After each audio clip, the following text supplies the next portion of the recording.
Kita mulai. Bismillahirrahmanirrahim. Assalamualaikum warahmatullahi wabarakatuh. Waalaikumsalam. Waalaikumsalam. Bertemu kembali dengan kelas Corporate Finance. Dan di semester ini kita masuk di dalam Corporate Finance 2. Anda telah mempelajari di refreshment sebelumnya Corporate Finance 1 dari chapter 1 sampai 12.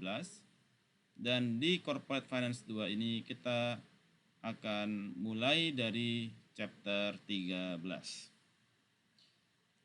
Di chapter 13 ini kita akan membahas mengenai return, risk, and the security market line.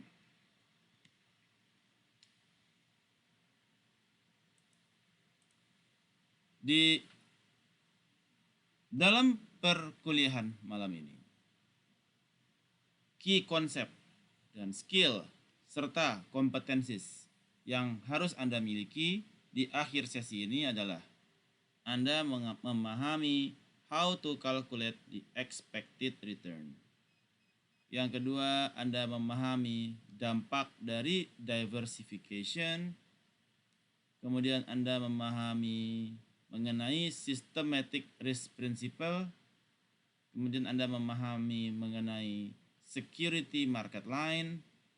Kemudian Anda memahami mengenai risk and return trade-off. Dan Anda bisa menggunakan CAPM atau Capital Asset Pricing Model.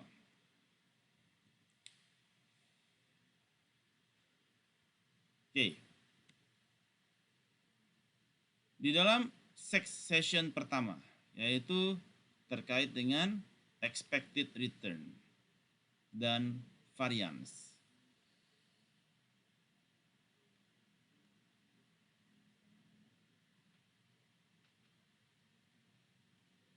Apa yang dimaksud mengenai expected return? Expected return adalah return dari risky asset yang diharapkan terjadi di masa depan. Return of the risky asset that is expected in the future. Expected return didasarkan kepada probability of the possible outcome. Bisa saja outcome-nya itu dia kondisinya booming. Bisa saja outcome-nya dia itu dalam kondisi ekonomi yang normal.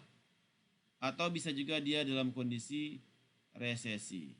Jadi ada banyak probability, ya, kondisi yang akan terjadi ke depan. Di dalam konteks ini, ya, berarti kita menghitung expected return, ya, dalam banyak probability. Ada probability dalam kondisi booming, kondisi normal, maupun resesi. Ya. Sehingga expected return adalah probability, ya, dikalikan dengan return per masing-masing probability. Misalkan berapa persentase terhadap probability terjadi booming, berapa return dari kondisi booming. Oke, ditambah berapa probability dari kondisi normal terjadi ke depan, dan berapa kira-kira return dalam kondisi normal. Ditambah berapa probability resesi itu terjadi, kemungkinan ke depan, dan berapa return dari kondisi resesi. Sehingga dari situ kita bisa menemukan nilai expected return yang merupakan average dari semua probability yang akan terjadi ke ke depan. Itu disebut dengan expected return. Contoh dari expected return. Misalkan kita punya stocks, yaitu stok C dan stok T dalam 3 possible states of economy. Ada kondisi booming, kondisi normal, dan recession.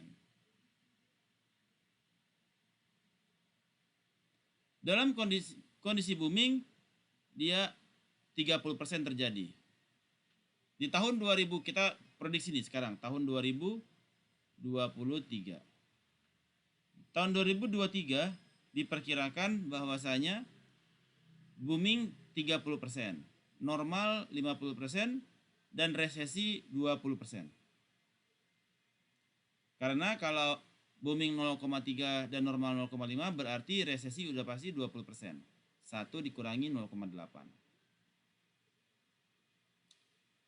Return untuk Waskita Karya dan Krakatau Steel.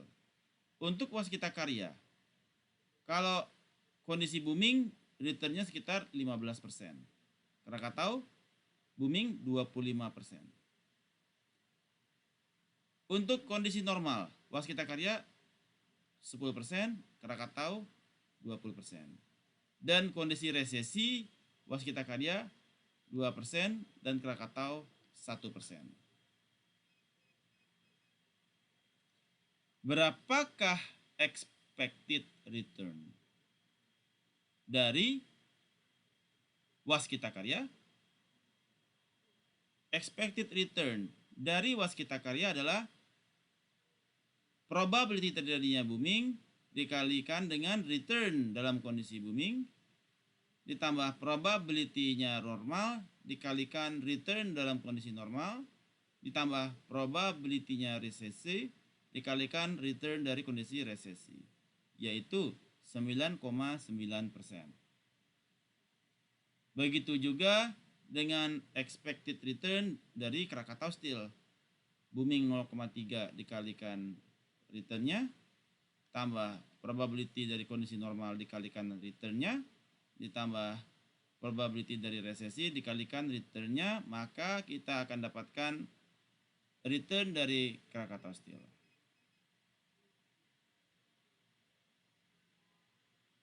Ya.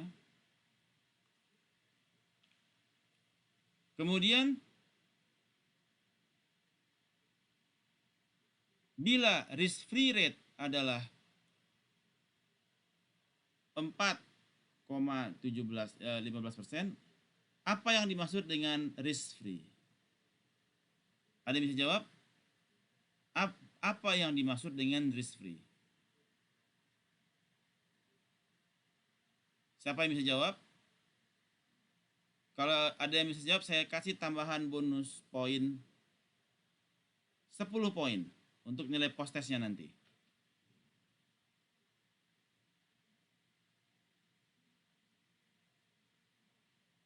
Apa yang dimaksud dalam risk free? Kira-kira risk free itu apa? Siapa yang bisa jawab? Tebak-tebak buah manggis dapat 10 poin, lumayan. Ini kok pada tutup cam semua ya?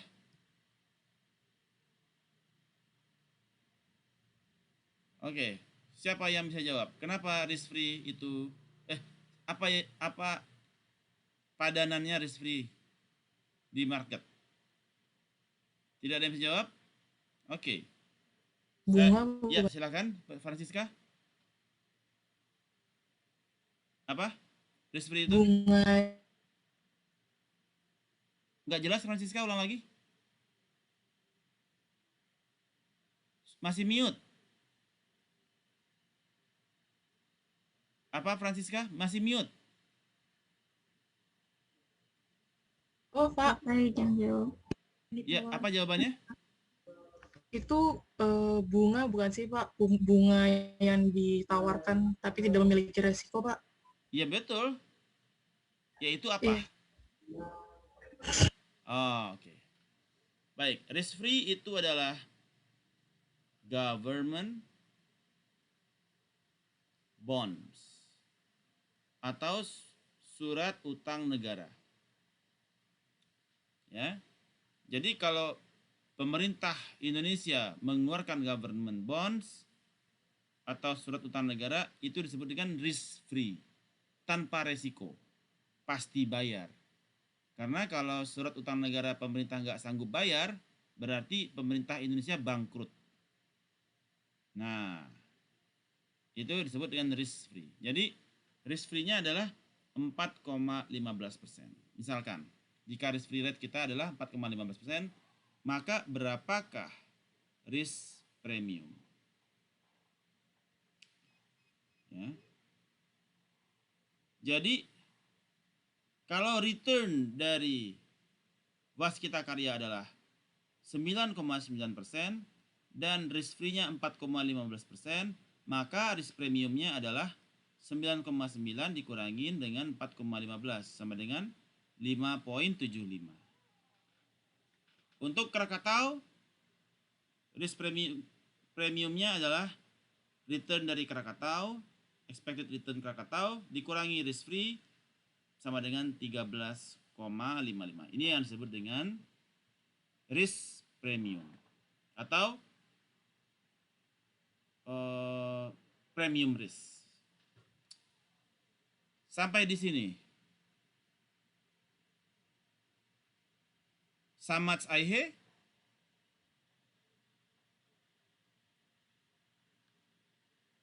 Masih ingat nggak? Kemarin udah saya terangin belum yang Samats Aihe? Ini bahasa Urdu. Artinya, do you understand?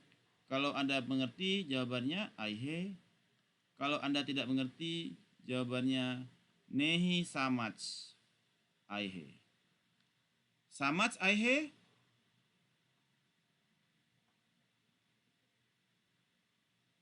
Samats Aihe? Nehi, Pak. Nehi. Nehi, Pak.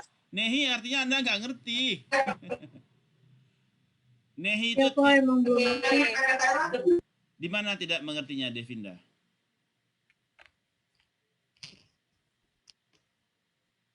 Di mana Devinda yang kurang mengerti? Semuanya, Pak. Tadi ada yang lengkap gitu. Jadi Bagaimana, Devinda?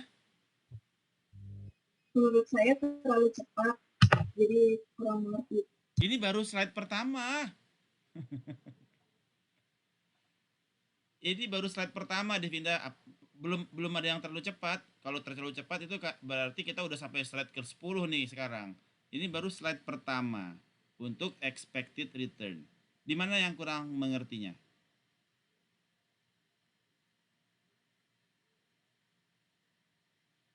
Pak, kalau saya sih personal, karena ini pertama kali saya belajar tentang ini ya Pak, jadi banyak istilah-istilah yang baru saya pernah dengar, dan saya belum tahu jelas nih Pak pengertiannya. Jadi pas Bapak melompat dari satu ke satu yang lain tuh, saya masih belum dapat koneksinya gitu loh Pak, untuk mengkonek antara A ke B gitu loh Pak. Mungkin saya harus lebih belajar. Oke, ini kita baru yang halaman pertama, dan ini menjelaskan mengenai teori tersebut. Ya. Tadi kita berbicara mengenai apa yang dimaksud dengan expected return atau return itu pendapatan ya, pendapatan yang diharapkan. Ini adalah cara menghitungnya. Bagaimana cara menghitung expected return? Jadi kalau misalkan dalam kondisi expected return itu ada beberapa kondisi, yaitu bisa berupa booming, normal, maupun resesi. Jadi situasi ke depan itu skenarionya bisa macam-macam. Bisa kondisi ekonomi lagi booming, bisa kondisi ekonomi lagi normal, bisa kondisi ekonomi lagi resesi. Ketika kondisi booming, normal dan resesi itu kita bisa melihat secara probability. Boomingnya itu kondisinya kemungkinannya 30% misalkan. Normalnya 50%. Resesi kemungkinan besar di 2023 itu 20%. Dan return atau pendapatan dari waskita karya itu kalau booming adalah 15%. Kondisi normal 10%. Kondisi resesi 2%. Begitu juga dengan Krakatau. Pendapatan normal, pendapatannya ketika booming 25%, normal 20%, dan resesi 1%. Baru kita bagaimana cara menghitung expected return dari waskita, yaitu dengan mengalihkan probability dengan returnnya, dan Krakatau Steel dengan mengalihkan probability-nya kepada returnnya. Sampai di sini. Ada masih bingung? Udah kapis? Masih, Pak. Di mana yang bingungnya, Aldo? Itu dapat angka 15, 10, 2 sama 25, 21 itu dari mana ya, Pak? Itu asal-asalan. Random aja. Untuk probability-nya, Pak, Juga biasanya asal-asalan. Random saja. Okay. Jadi angkanya angka tebak-tebak aja. Cuma sekedar angka dummy. Bukan angka yang sesungguhnya. Nah, kebayang, Aldo? Baik, Pak. Berarti itu kayak buat customer aja gitu, Pak? Ya, Gak cuma ada buat asapnya, dummy, data angka dummy saja. Kan bisa angkanya iya, bisa baik, Pak. berapapun, tapi ini dummy aja, angka boneka gitu. Kebayang, Aldo? Kebayang, Pak, kebayang. Oke. Good. Nah, jadi kita sudah belajar mengenai menghitung expected return. Kemudian risk premium adalah selisih antara return dari waskita dengan risk free-nya. Itu disebut dengan risk premium. Ya. Oke. Nah, kemudian kita juga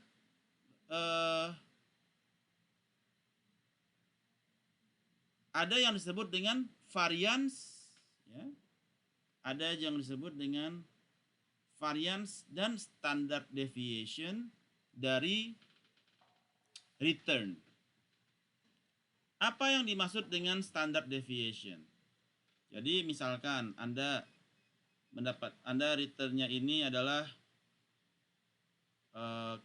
misalkan waskita returnnya adalah 9,9.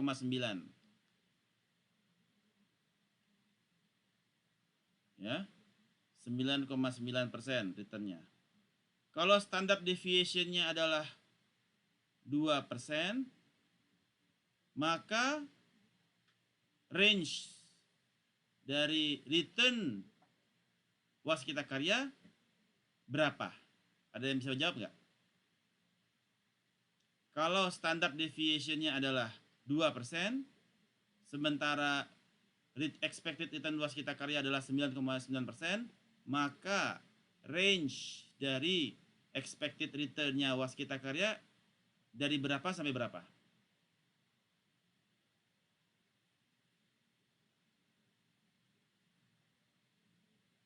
Berapa kira-kira, Francisca?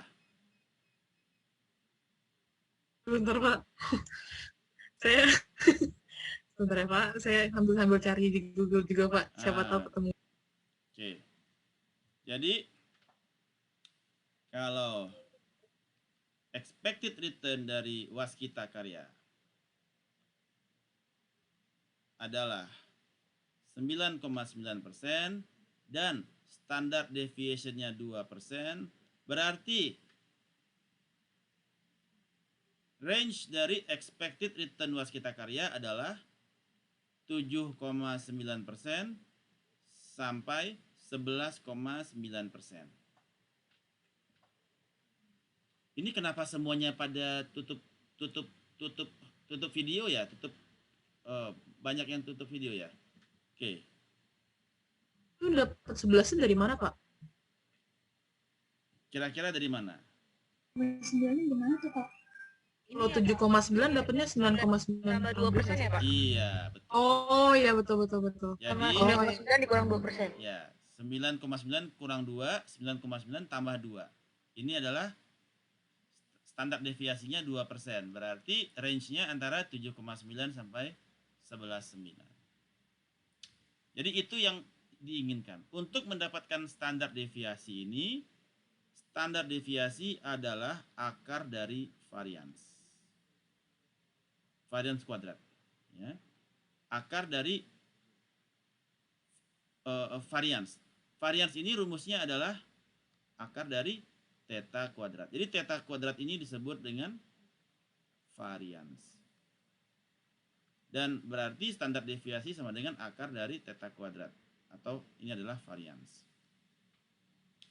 Nah, sehingga kita perlu menghitung varians dalam upaya menentukan standar deviasi untuk melihat volatility dari return atas waskita karya.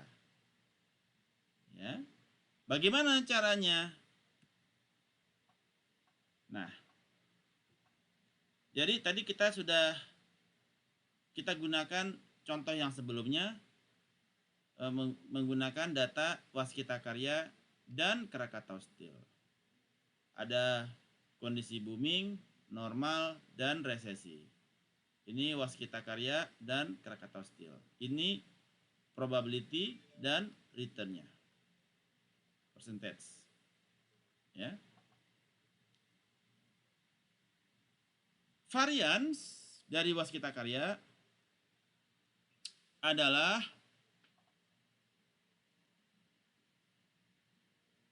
jadi varians itu rumusnya adalah return dikurangi dengan average return.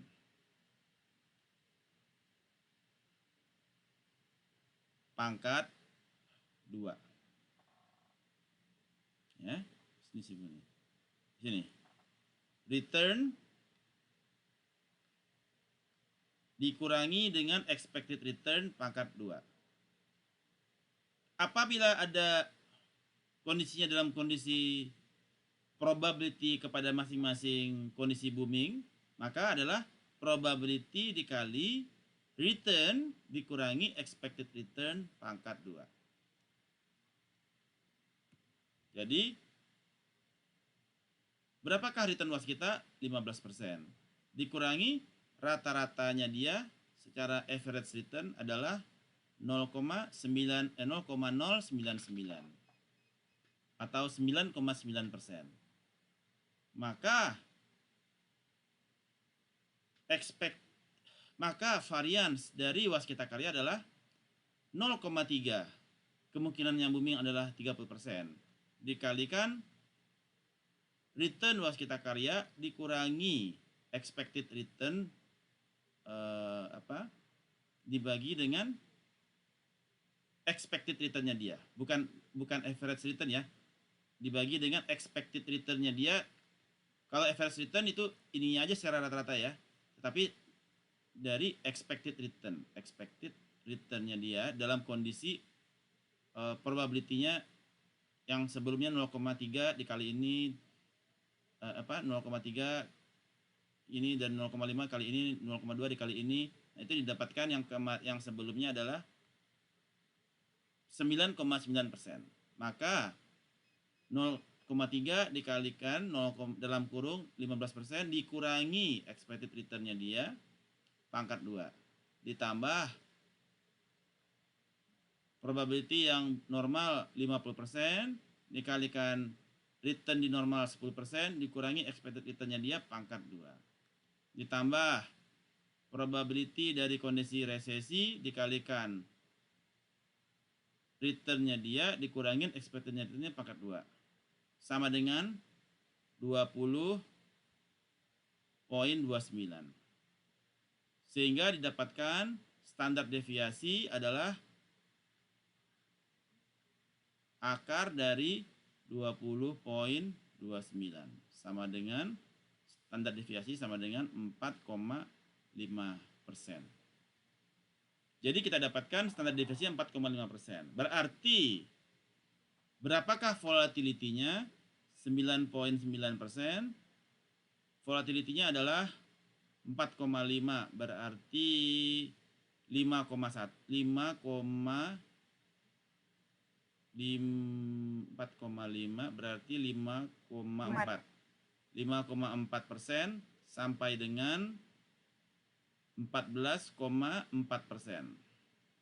Inilah yang menjadi range atau volatility dari saham Waskita Karya. Begitu juga dengan Krakatau Steel. Variansnya kita dapatkan 74,41, berarti standar deviasi sama dengan akar dari 74,41 sama dengan 8,6%.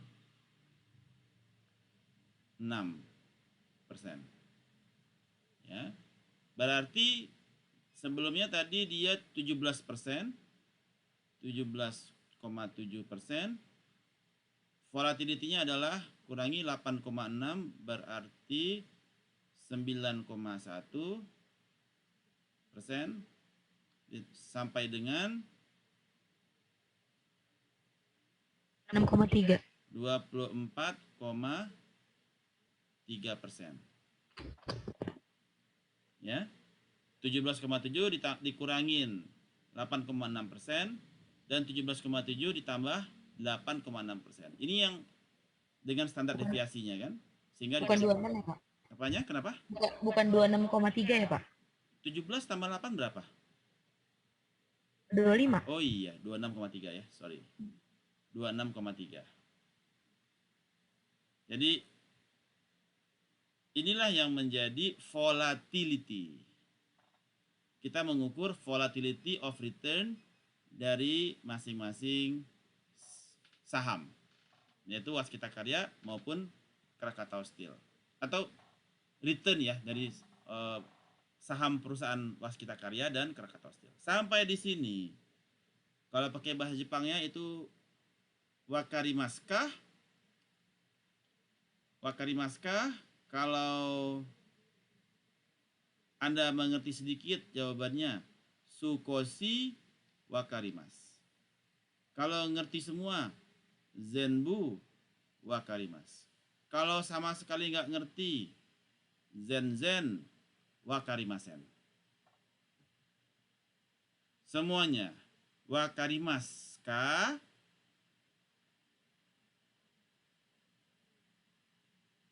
Sukoshi.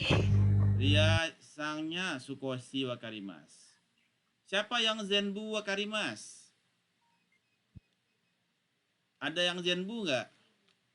Ini kayak nama rumah makan, zenbu di Grand Indonesia. Ada yang zenbu wakarimasu kah?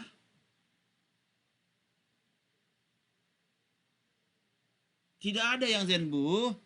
Oke, tidak apa-apa. Ada yang zen wakarimasen? Siapa yang zen wakarimasen? Sama sekali nggak ngerti, 100% nggak dong? Nggak ada ya. Jadi masih sukoshi ya. Oke, no worries. Nanti dipelajari lagi. Oke. Kemudian kita lanjutkan. Ada yang ingin ditanyakan sampai di sini? Nggak ada yang ingin ditanyakan? Diki? All good? All good, Pak. Oke, zenbu kah apa sukoshi? Sukoshi, Pak. Sukoshi, tapi all good. Oke, nggak apa-apa. Udah ada sedikit demi sedikit ya. Nah, ini juga another example. But kita tadi sudah cukupkan. Ya. Oke. Next is a portfolio.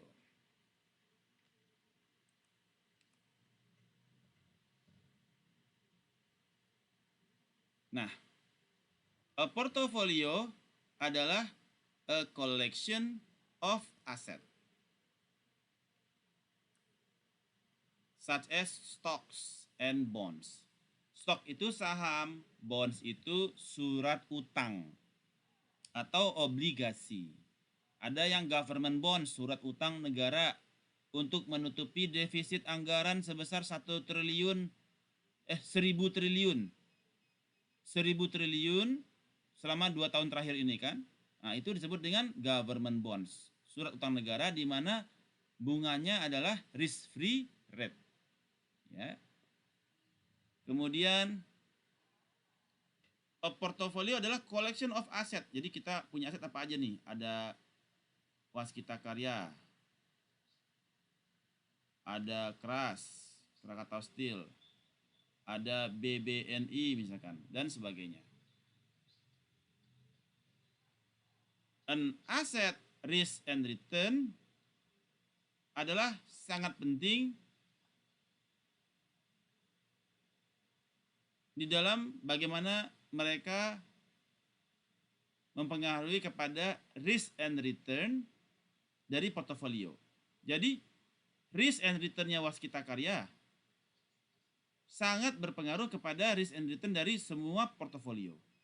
Jadi masing-masing risk and return-nya ini akan berpengaruh kepada the whole portfolio. Jadi kalau Anda menjadi portfolio manager, melakukan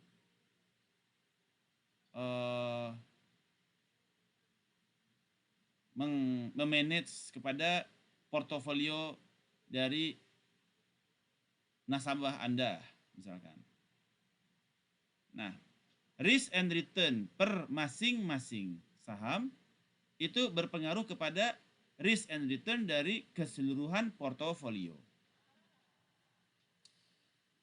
Risk and return ya dari portofolio itu diukur dengan portofolio expected return. Berapakah expected return dari sebuah portofolio? Ada beberapa stocks di dalamnya. Ya, dan juga ada standar deviasinya.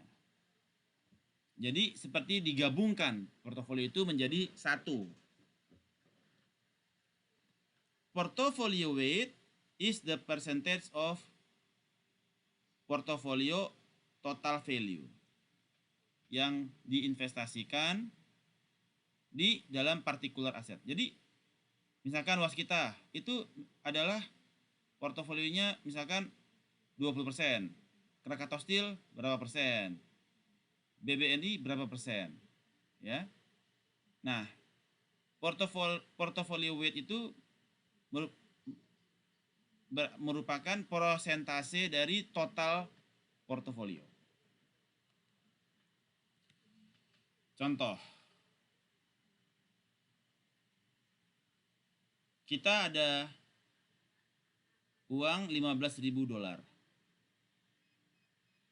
dan kita investasikan di 4 saham. Ada MAPI itu apa ya? MAPI itu MAP. Mitra Adi Perkasa. Ya, Mitra Adi Perkasa. Bird itu apa ya? Bluebird, Waskita Karya, dan Krakatau Steel.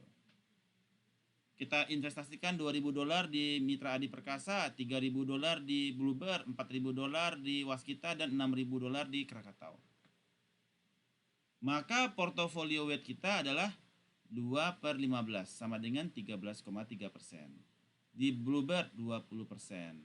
Di Waskita 26,7%. Krakatau Steel 40%. Itu disebut dengan portofolio weight. Jadi ada weight di dalam stoknya berapa? Total berapa? 100%. Ya. Weight-nya ada yang 13%, ada yang 40%, ada yang 26%, ada yang 20%. Itu weight dari total sebesar 100%. Pertanyaan berikutnya adalah berapakah portofolio expected return? Portofolio expected return adalah expected return dari portofolio adalah weighted average dari expected return of the respected asset in the portfolio. Ya, yaitu expected return dari portofolio adalah berapakah weight dari masing-masing dikalikan expected return-nya. Ya.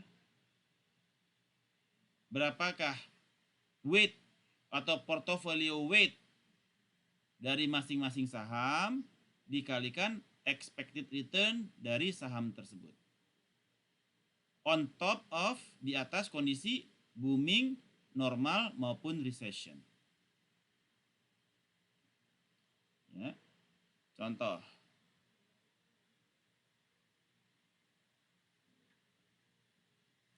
Misalkan, ini adalah MAPI.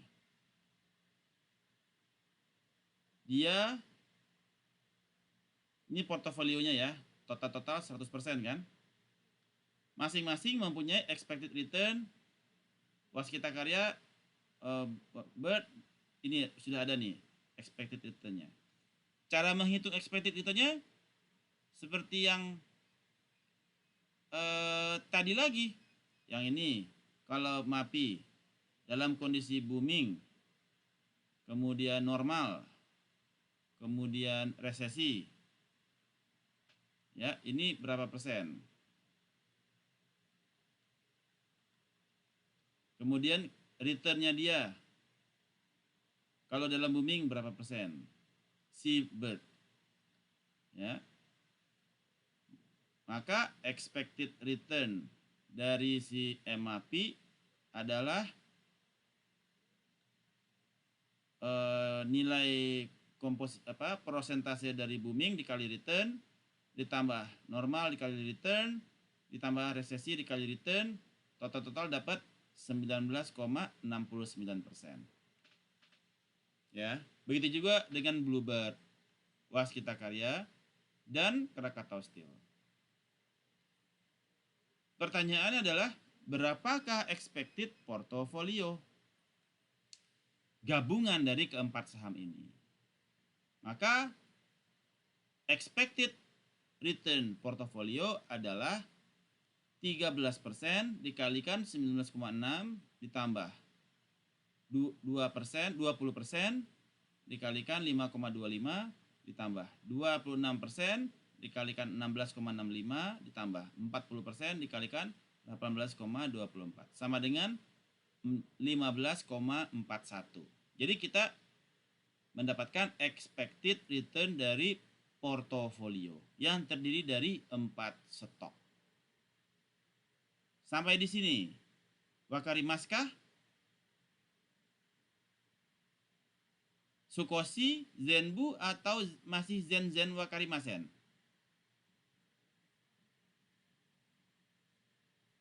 Ria?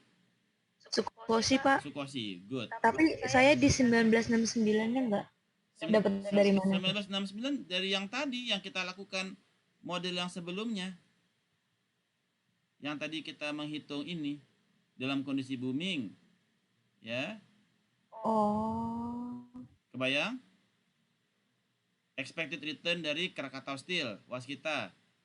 Jadi kita masukkan lagi di dalam sini. Ya, dikalikan dengan portofolio weight-nya. Cuma ditambahkan komponen weight-nya saja.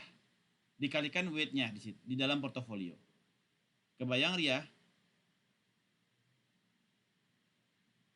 Ini dulu, Pak. Oke. Jadi kita dapatkan expected return dari portofolio. Selanjutnya kita menghitung portofolio. Kita perlu mencari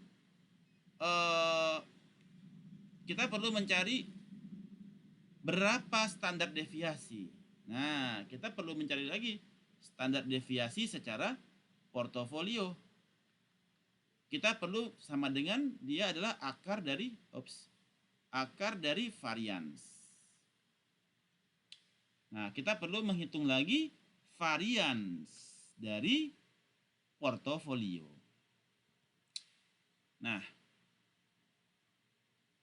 Untuk menghitung varians dari portofolio,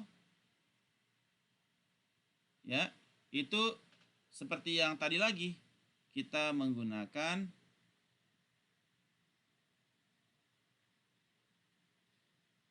mencari berapa dia punya return dikurangi berapa dia punya return dikurangi dengan rata expected return-nya dia secara expected return-nya dia. Jadi kita bisa melakukan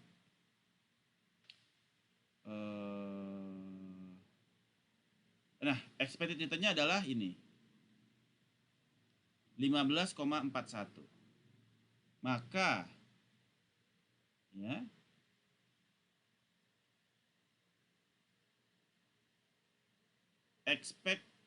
maka variance atau sama dengan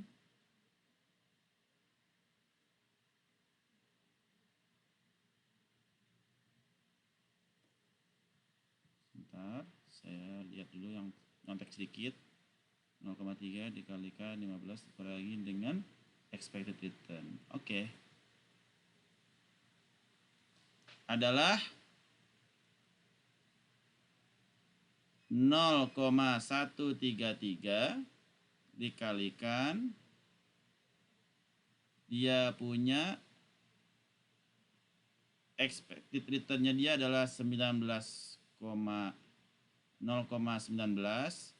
dikurangi 0,15 pangkat 2 ditambah 0,2 dikalikan 0,05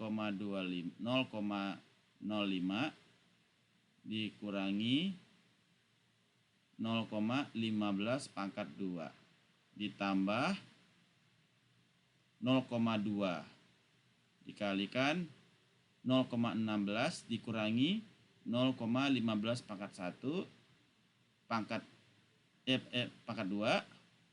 ditambah 0,4 dikalikan dalam kurung 0,18 dikurangi 0,15 pangkat 2. Maka kita dapatkan berapa nilai varians. Standar deviasinya adalah akar dari varians. Misalkan kita dapatkan angkanya 5%, misal.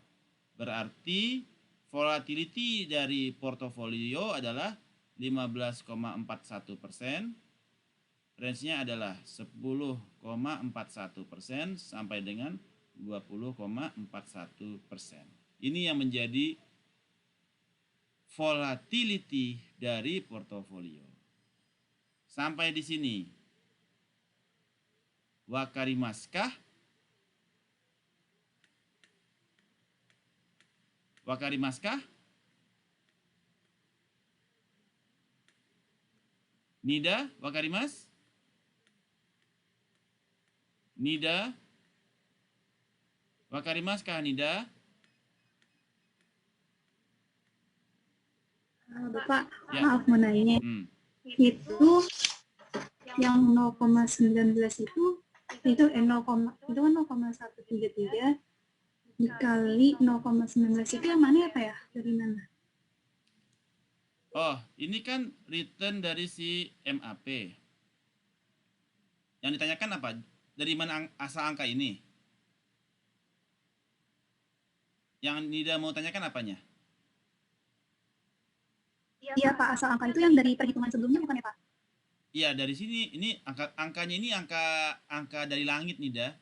Dapatnya itu dari kondisi booming dikali return ditambah normal dikali return ditambah resesi dikali returnnya si MAPI, didapatkan angkanya 19,69. Jadi angkanya itu bukan angka yang kita hitung ya, angka given aja. Ini angka given. Ya.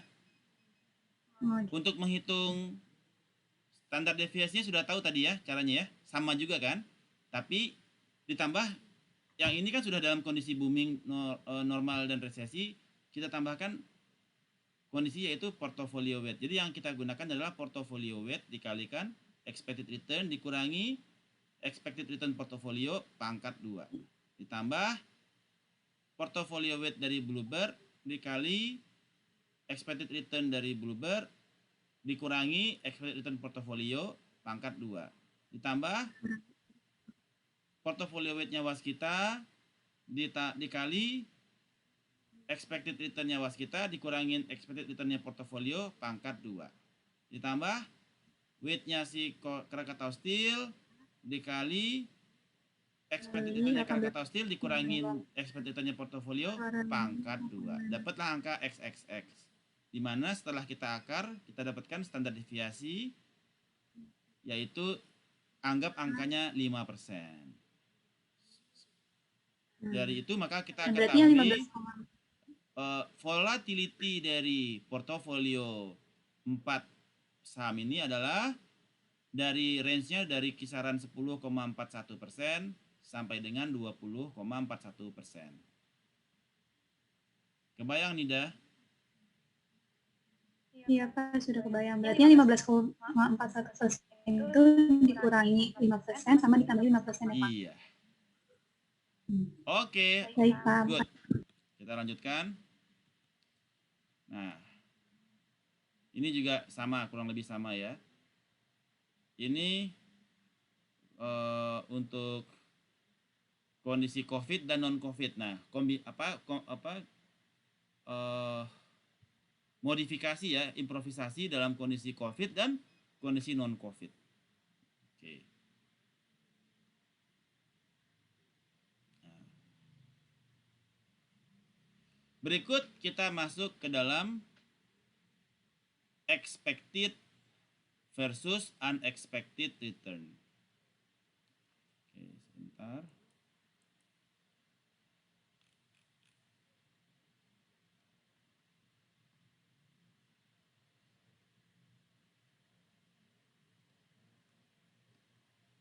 Realized return yang kita terima are generally not equal to expected return. Jadi sesuatu yang kita terima belum tentu sesuatu yang kita expect. Anda expected return-nya 15,41. Realisasinya ternyata cuma 10%. Ya. Karena ada standar deviasi ya. Karena ada standar deviasi 5%, dikurangi 5 ditambah 5. Jadi realized return are generally not equal to expected return. There is expected component and unexpected component.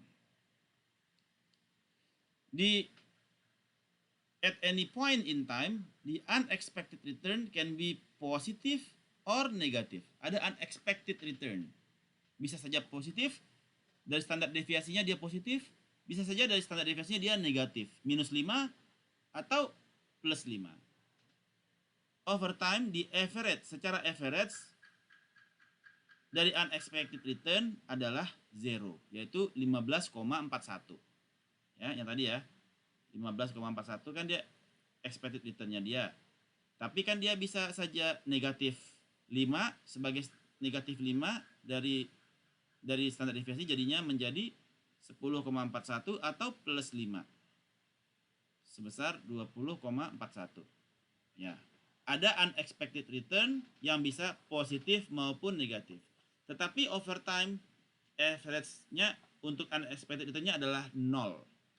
Sehingga angkanya kembali menjadi 15,41 sebagai expected return. Nah, ternyata announcement, berita, dan news mengandung expected component dan surprise component. Jadi setiap perusahaan itu ada yang disebut dengan corporate action. Corporate action. Ada yang corporate action-nya itu berdampak positif dan ada yang berdampak negatif. Ya. The surprise component itu mempengaruhi kepada harga saham dan juga kepada return-nya.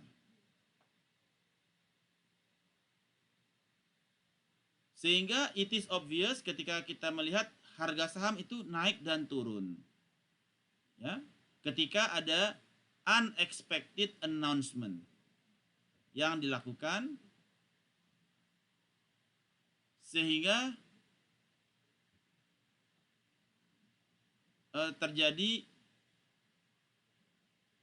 volatility dari return saham tersebut atau dari harga saham tersebut terjadi volatility.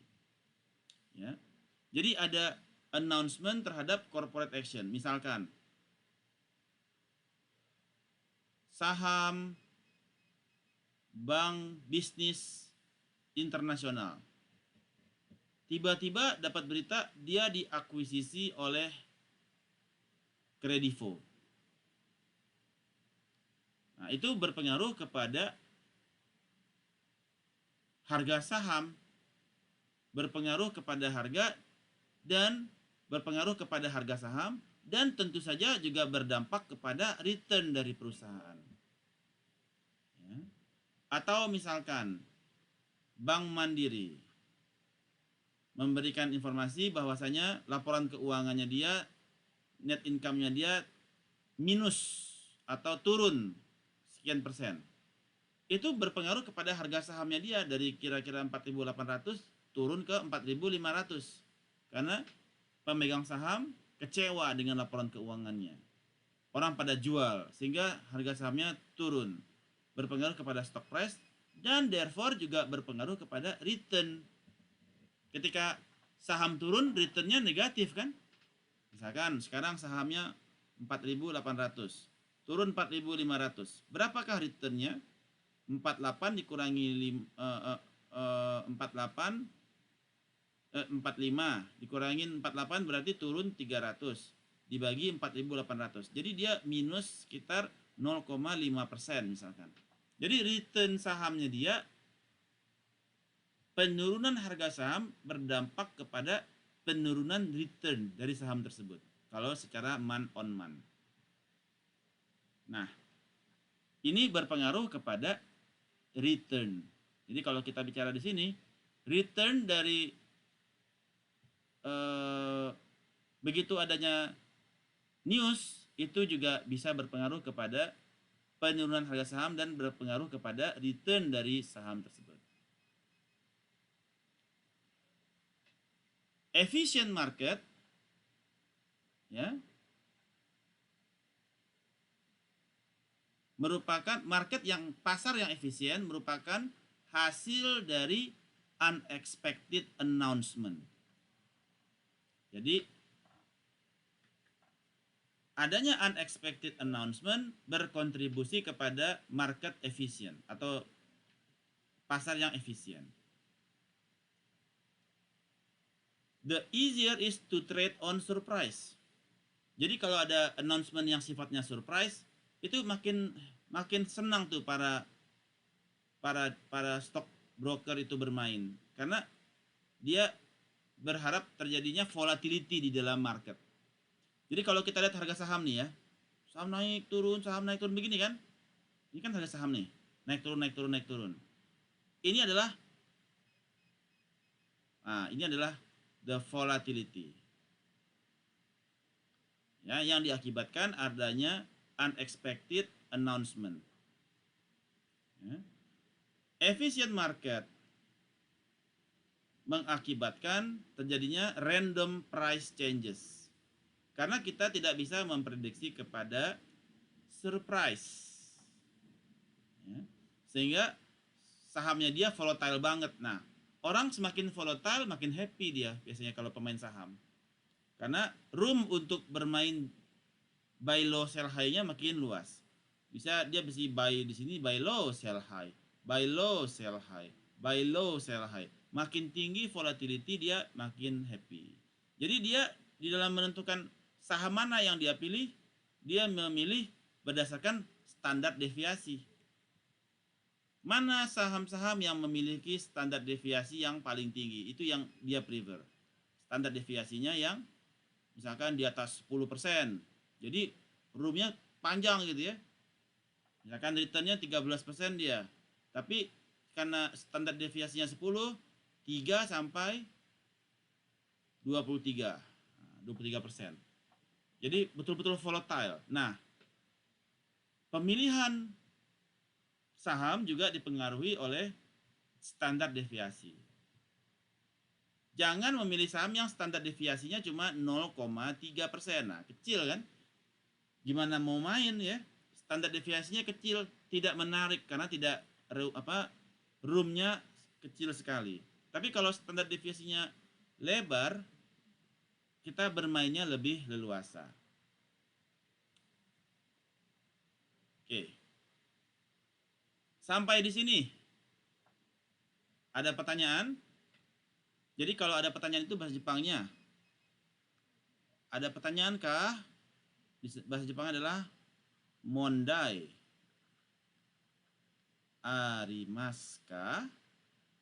Nah, mondai itu adalah problem. Problem. Ada masalah kah? Ada yang kurang mengerti kah? Atau any dispute kah? Kalau ada dispute silahkan ditanyakan. Kalau tidak ada dispute jawabannya mondai arimasen. Mondai arimasen. Mondai arimasu kah? Nah, silahkan jawab. Kalau ada pertanyaan silahkan diajukan. Arimas? Arimas kah? Arimasen kah? Udahlah mata kuliahnya berat, ditambah lagi pakai bahasa Jepang, tambah mumet nggak sih?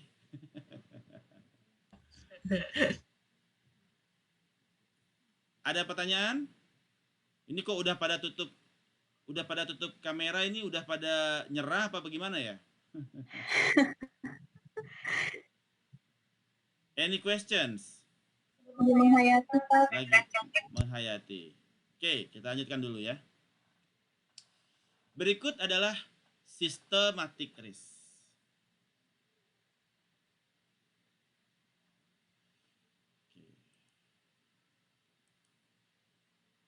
Nah, systematic risk adalah risk factor that affect a large number of assets. Adalah faktor resiko yang berpengaruh kepada aset dalam jumlah besar. Ya. Disebut juga dengan market risk. Market risk ini contohnya adalah gross domestic product, inflasi, interest rate, dan berbagai macam lainnya. Ya, sesuatu yang di luar kontrol, beyond our control. Ya, disebut dengan market risk. Disebut dengan systematic risk, ya, di luar kontrol kita. Ada juga yang disebut dengan unsystematic risk. Adalah faktor-faktor resiko yang mempengaruhi limited number of asset. Kalau yang tadi dia large number of asset, kalau yang ini sedikit. Ya. Yang dia termasuk ke dalam asset specific risk. Seperti contohnya demonstrasi buruh, ya, atau bahan baku kita shortage. Itu disebut dengan unsystematic risk atau unique risk yang sifatnya di dalam kontrol kita, under our control.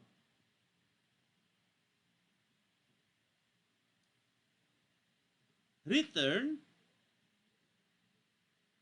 adalah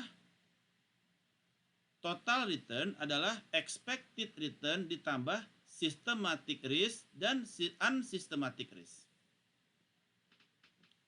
Ya. Systematic dan unsystematic ini, ya, disebut dengan unexpected return. Karena sesuatu yang di luar kontrol kita, ya. Oh, untuk yang unsystematic juga demo buruh juga di luar kontrol kita. So, both is beyond our control. Jadi total return adalah expected return ditambah unexpected, di mana unexpected merupakan systematic risk ditambah unsystematic risk. Therefore, total return dapat diekspresikan sebagai expected return ditambah systematic portion ditambah unsystematic portion.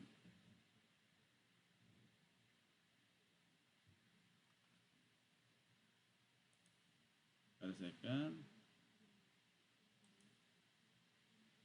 Nah, oke.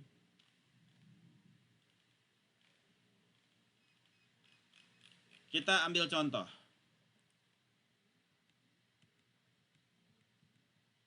Untuk systematic risk. Ya.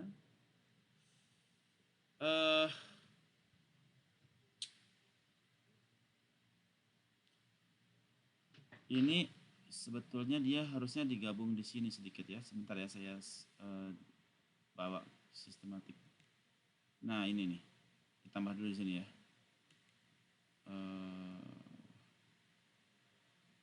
Bagaimana cara kita mengukur systematic risk?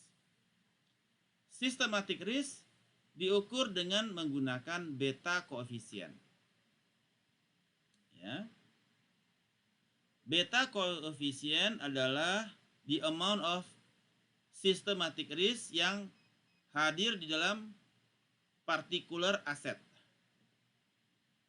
Apabila nilai betanya sama dengan 1, berarti aset memiliki systematic risk yang sama dengan market. Misalkan sekarang ini adalah garis dari Bursa Efek Indonesia. Ini adalah market IDX ya. Kalau dia betanya 1, artinya kita sama nih garisnya. Jadi sama-sama satu garis. Berarti misalkan return dari market BEJ adalah 8%, artinya BEJ itu seluruh portofolio di BEJ itu returnnya rata-rata 8%. Kalau betanya 1 berarti kita juga 8%. Kalau bursa efek atau IHSG ya, kalau IHSG itu dia 8%, kalau betanya 1 berarti kita sama-sama 8%. Kalau betanya lebih kecil dari 1, maka kita di bawah 8%, misalkan kita 6%. Berarti kita return kita di bawah return market. Kita di 6%. Kalau beta kita di atas 1, berarti kita returnnya di atas market sekitar 10%. Nah, itu disebut dengan bagaimana cara kita mengukur systematic risk. Ya. Contohnya,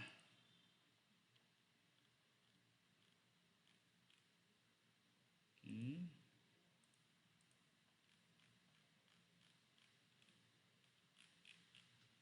Saya ambil contoh, misalkan, bentar ya, new. Oke. Layar saya muncul? Excel saya muncul? Muncul, Pak.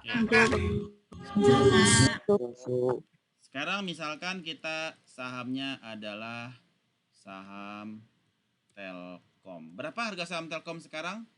Tadi berapa? 4.800 ya? Ya, Pak.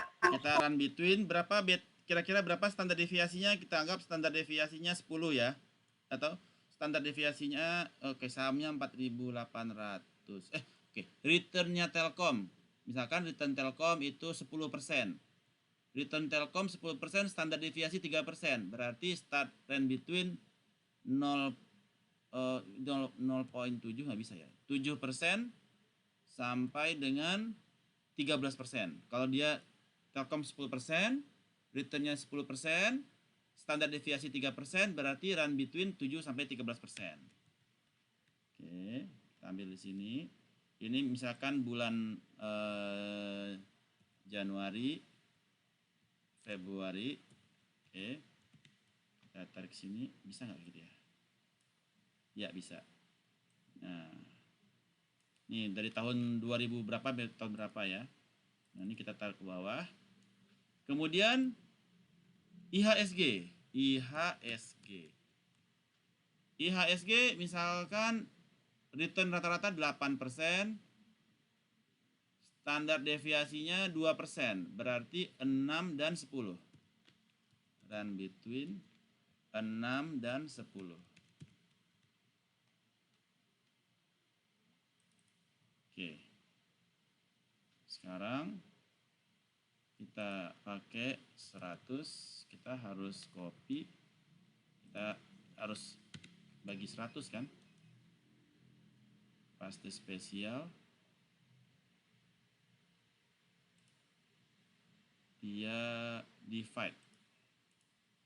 Oke, copy, paste. Oke, kita kunci. Nah, jadi kita dapatkan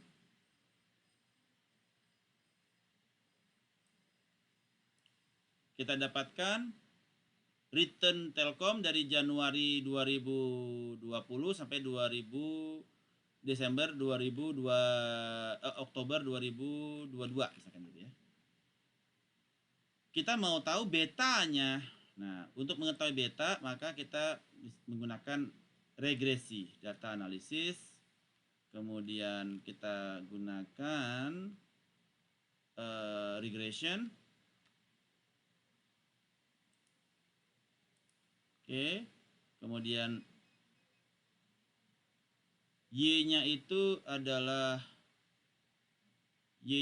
Telkom. Kan yang jadi target adalah Telkom kan? Telkom.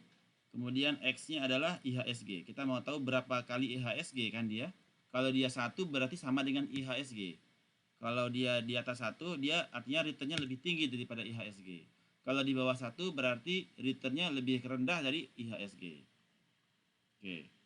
Label output kita taruh di sini outputnya. Oke. Nah, di sini kita lihat nilai betanya.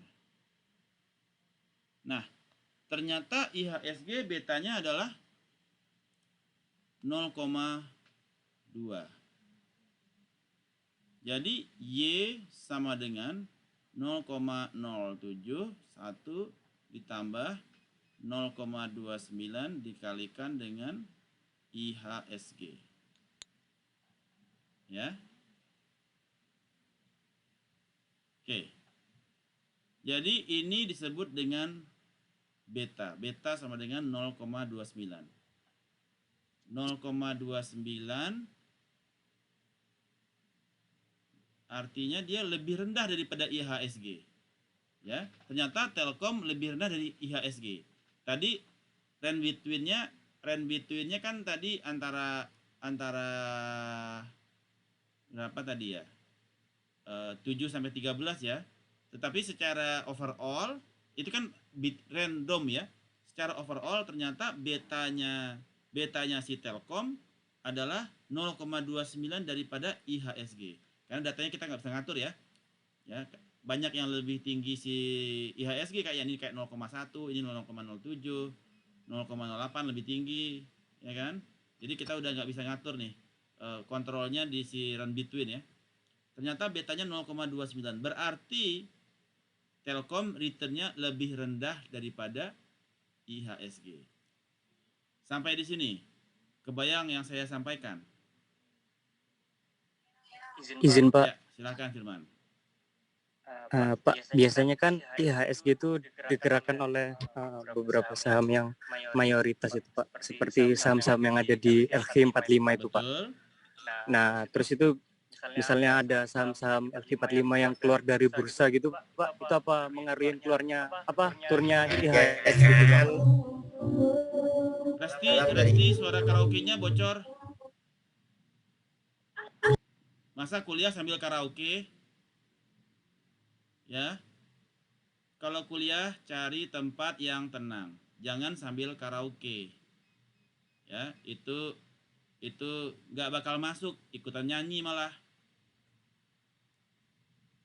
Oke. Tadi siapa yang tanya? Firman ya?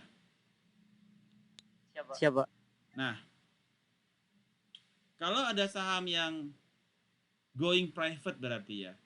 Jadi dia udah nggak lagi di IHSG,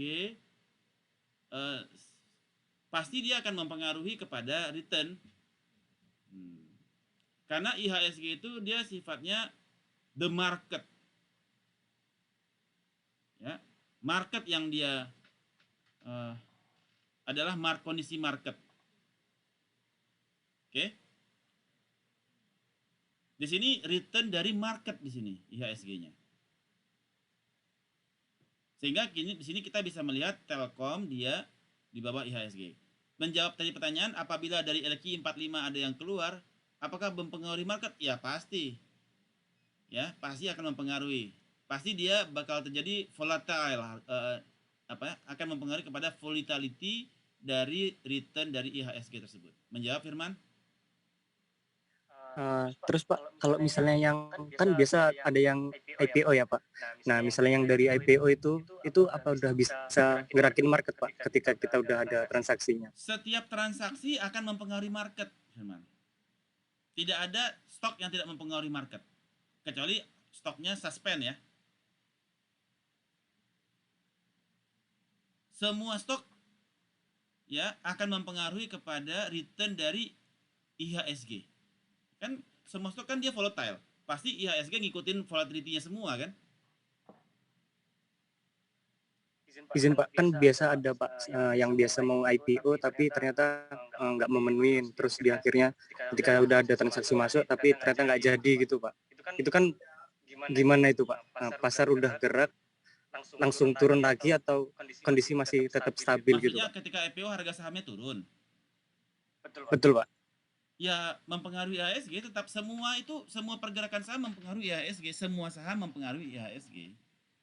Ini terjadi di Krakatau Steel. Krakatau Steel setelah IPO dia harga sahamnya turun dan sampai sekarang sudah 10 tahun lebih IPO-nya belum pernah mencapai harga IPO. Jadi dari hari IPO pertama harganya turun sampai sekarang udah 10 tahun belum pernah mencapai IPO. Itu Krakatau. Begitu juga dengan Garuda. Garuda ketika IPO harga jatuh. Turun. Sampai sekarang belum pernah mencapai harga IPO. Itu Garuda. Apakah mempengaruhi market? Ya pasti. Return market jadi turun kan? Bukan turun, tetapi mempengaruhi kepada tekanan turun dari return market. Menjawab Firman? Siap menjawab Pak. Terima kasih Pak. Oke, good. Sampai di sini semuanya paham cara bermainnya untuk menghitung beta? Oke, kita lanjutkan. Ya, Devinda. Yang Excel tadi boleh minta di-share nggak Pak biar buat baca-baca? Boleh. Nanti videonya juga saya share kok. Iya, oke. Oke. Jadi inilah bagaimana cara kita measuring kepada systematic risk menggunakan salah satunya menggunakan beta. Ya. Cara kedua menggunakan perbandingan antara varians dibagi kovarians. Nanti kita bahas itu besok. Ya, menggunakan oke. Nah, systematic risk. Kemudian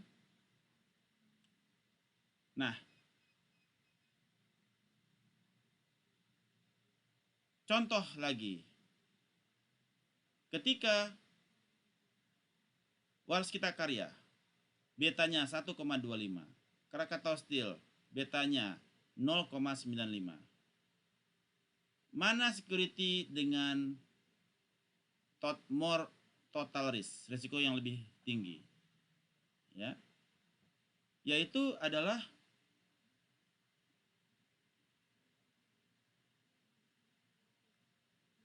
kalau 0,95 ditambah 30% berapa? 0,3. 1,25.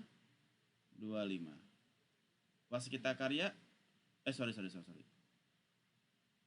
Oke, sorry. Which security has small total risk? Resiko yang paling besar adalah yang dia paling volatile, yaitu Krakatau Steel, di mana dia memiliki standar deviasi paling besar. Semakin besar standar deviasi, maka resikonya makin besar. Ya. Tapi high risk, high return. Karena kalau volatility-nya begini, kalau dia high risk, semakin volatile makin beresiko kan, tetapi semakin high return. Kenapa? Orang bisa buy low, sell high. Kalau yang volatility-nya rendah, buy low, sell high, return-nya juga kecil. Nah, semakin tinggi volatility, semakin tinggi resiko, namun juga memberikan potensi kepada semakin tinggi return. Which security has more systematic risk? Yang systematic risk adalah yang si beta, yaitu Waskita Karya, yaitu 1,25. Waskita Karya memiliki beta 1,25, berarti dia has more systematic risk. Return-nya lebih tinggi daripada return-nya si IHSG. Which security should have the higher expected return? Yang mana yang expected return-nya paling gede adalah Waskita Karya. Kenapa? Karena dia mempunyai range volatility yang lebih besar. Sampai berapa nih? 1 tambah 25. Jadi 0,2. 1,45. Dia tinggi. Yang di bawahnya dia 8,25. Ya. Nah, dia memiliki potensi return yang paling gede. Karena dia return-nya dia sampai 1,45 dari IHSG. Dia yang memiliki expected return yang higher expected return. Karena dia bisa mencapai beta yang lebih tinggi.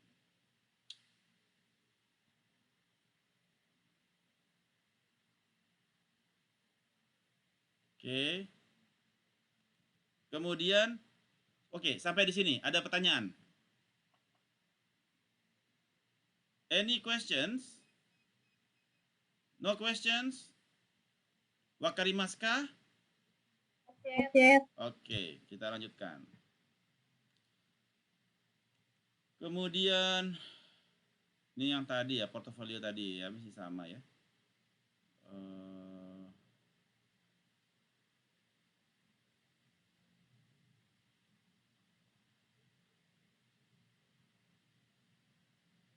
Berikut kita masuk ke dalam security market line. Security market line adalah menggambarkan kepada market equilibrium. Ya. Di mana selisih antara return market dikurangin risk free disebut dengan market risk premium. The slope atau sudut dari security market line adalah expected return dari market IHSG dikurangin risk free dibagi dengan beta dari market. Ya, beta dari market. Contoh. Contoh materi sebentar ya. Ada second.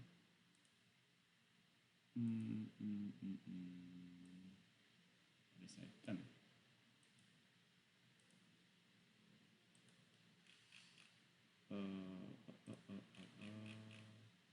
Oke. Contoh di sini adalah ini adalah market return. Di sini adalah risk free. Oke.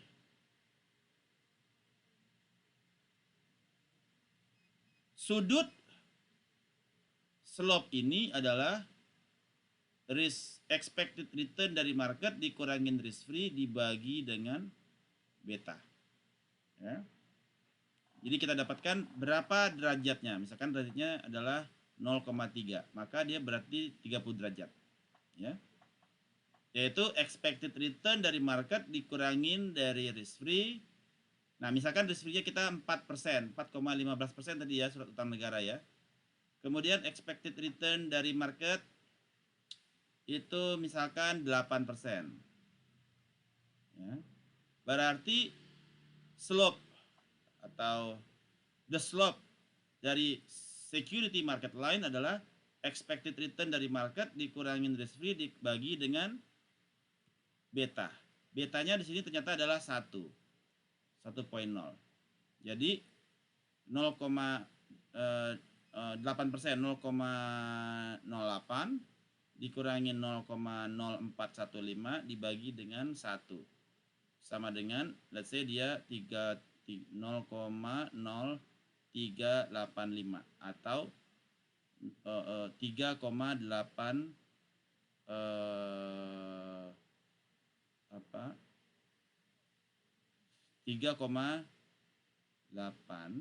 sebentar ya, 0,08% dikurangi risk free 0,045 dapat 0,038 dibagi 1, artinya 0,038 ya, 0,038.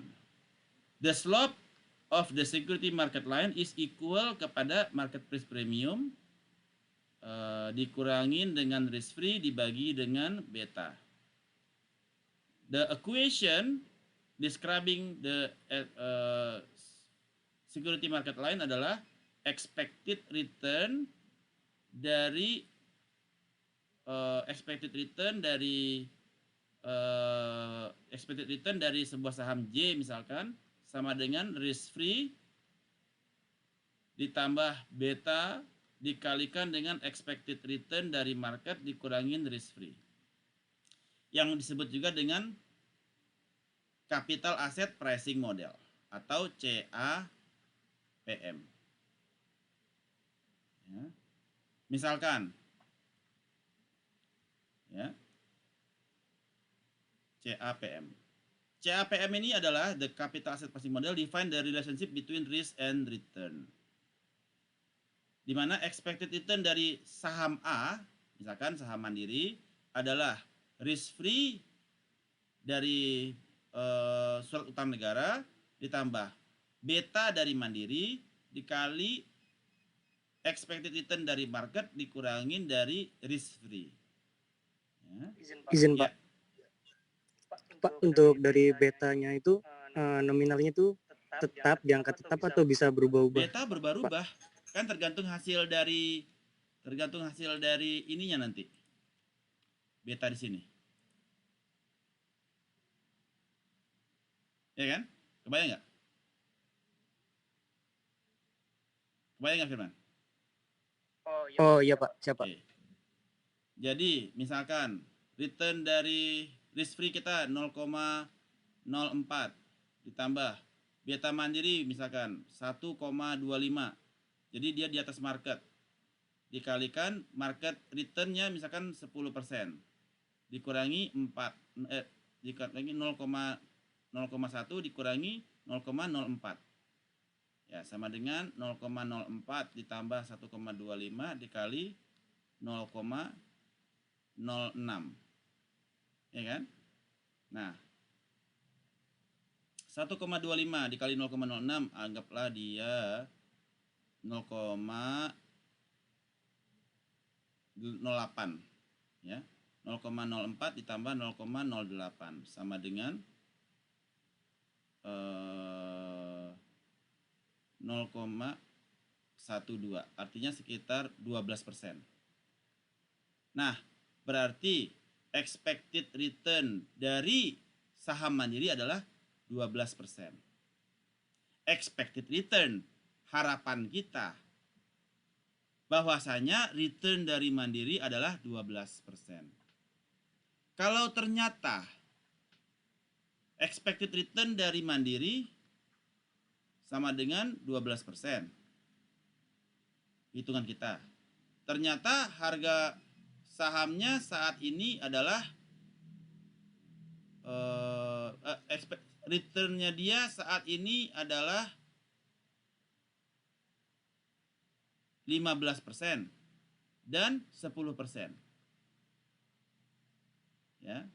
Mana kondisi yang Anda bersedia beli saham Mandiri? Apakah di harga kalau kondisinya saat ini 15% atau kondisinya saat ini 10%? Saya ulangi. Kalau nilai CAPM Mandiri adalah 12%, ya. Risk free ditambah beta ditambah risk market dikurangi risk free dapat 12%. CAPM-nya Mandiri. Expected return-nya Mandiri 12%. Ternyata harga sahamnya sekarang adalah 15%. Atau harga saham sekarang adalah 10%. Ya. Mana yang Anda pilih untuk dibeli? Ketika harga sahamnya 15% atau harga sahamnya 10%?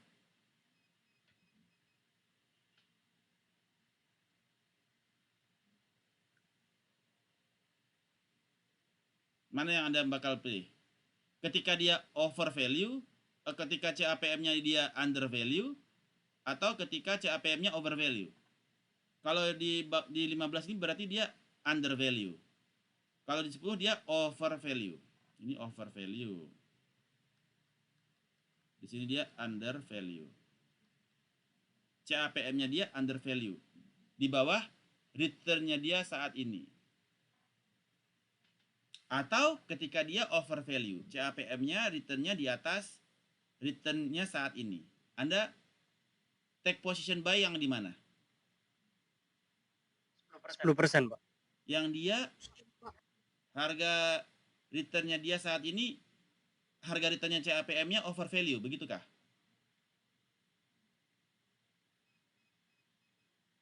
Begitu Firman.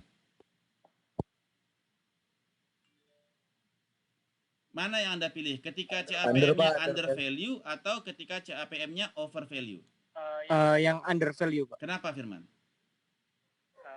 Karena kalau kita ambil yang 15% kan itu under value. Nah, kalau kita nanti dapatnya itu kan di atasnya, Pak. Kan kita posisi sell di bawahnya, jadi kita nanti naiknya itu bisa sampai ke 12%. Jadi pilihnya yang mana? Itu sih Pak logika yang saya tangkap. Jadi pilihnya yang mana? Yang under value di mana dia 12 lebih kecil daripada 15 untuk Anda buy, atau ketika over value di mana CAPM-nya lebih tinggi daripada expected return-nya. Yang mana CAPM-nya lebih tinggi daripada return-nya.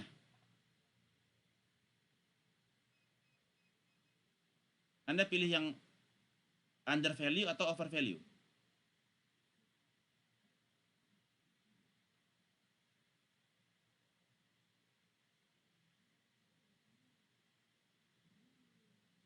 Pilih mana? Yang lain? Pilih yang mana?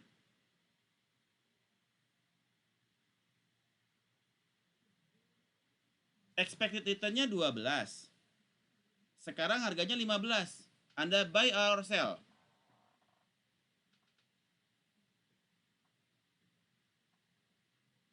Anda buy or sell?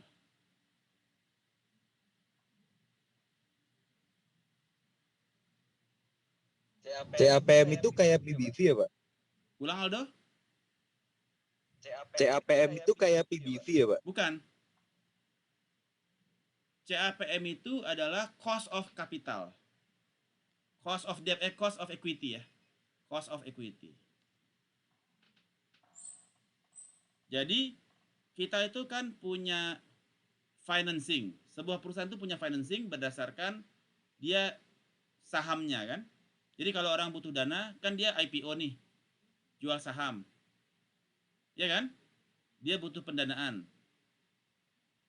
Nah, ada biaya di situ, ada cost of equity. Yang mana cost-nya dia itu sebesar 12%.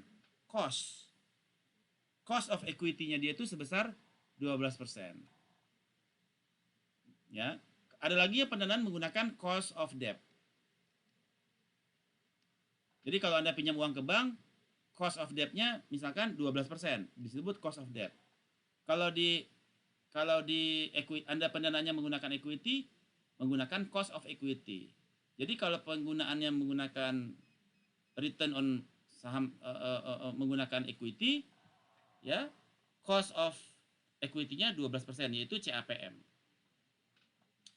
Jadi yang benar adalah karena cost of equity-nya kita 12%, maka saham yang bisa memberikan CAPM-nya dia under value, itu yang kita beli. Karena memberikan return yang lebih besar. Menjawab semuanya? Arasoh?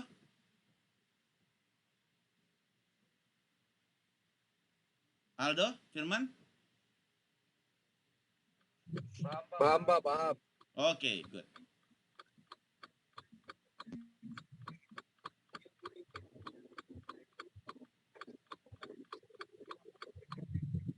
Nah, itu yang menjadi topik kita hari ini. Sampai di sini, ada pertanyaan terhadap topik kita di chapter 13 ini? Any questions? Jadi tadi kita sudah mempelajari kepada bagaimana cara mengukur expected return, ya, dampak dari diversifikasi portofolio stocks, apa yang dimaksud dengan systematic risk principle, bagaimana kita memahami security market line, bagaimana trade-off antara risk and return, dan be able to use capital asset pricing model. Sampai di sini, ada pertanyaan? Ini kenapa semuanya pada tutup kamera ya? Oke. Any questions? Wakarimaskah? Sukoshi, Zenbu, Zen wakarimasen?